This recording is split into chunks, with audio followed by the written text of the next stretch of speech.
let's move into a little bit why I decided to pivot. So this is something I would say I started having this feeling of the desire to pivot was actually about, I would say, in 2017, 2018, about 7 years into my business. This was after having my second child there. I was thinking like I wanted a new challenge and I was considering it, but I didn't make the pivot yet. I knew I wanted to make some sort of change there. And so last year in 2023 was when I hosted my first luxury mastermind retreat for female career coaches. So this was like a brand new offer that I created and it was a huge success. And that was like, I had goosebumps actually, even just thinking about it right now. Hosting that event internationally in Cancun, Mexico was a sign that I needed that was like to move into a new direction. And so that was like the time when I came back and like, okay, I think it's time now to make this pivot. So in the fall of last year, like which was about a year ago, I basically was really open up to new opportunities and possibilities. And that's when I started attracting more new people coming to me to ask me to help them with their business or even with their building their network, with their brand. So I was creating new offers within one-on-one coaching there. People often ask like, why did I make this a pivot? So let me just talk about some of the key reasons here. Number one is really for a new challenge.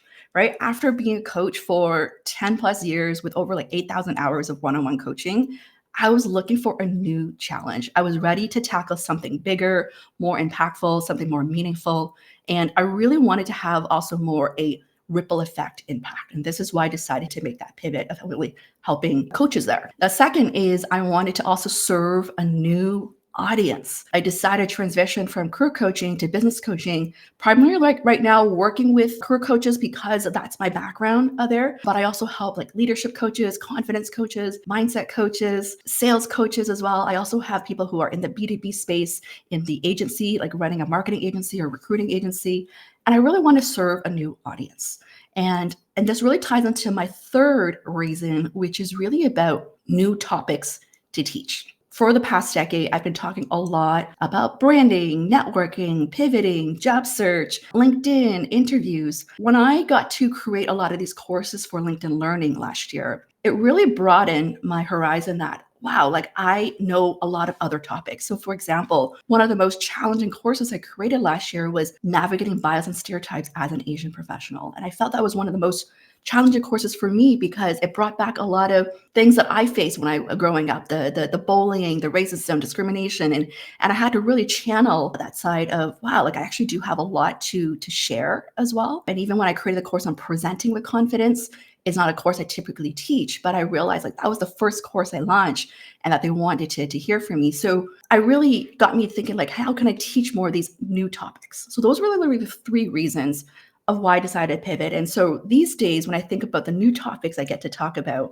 I still talk about my domain of branding and networking because that's really what I'm known for. But other things that I love talking about right now is how to design a life by design, like how to create your life on your own terms, and which ties into my philosophy of building a career and business that aligns with the lifestyle that you want. Right. So I love talking about things like that or how to stand out and become an in-demand coach. So that's been really fun, like creating these new topics that I have known, but I've never really talked about. And it's been very fulfilling there.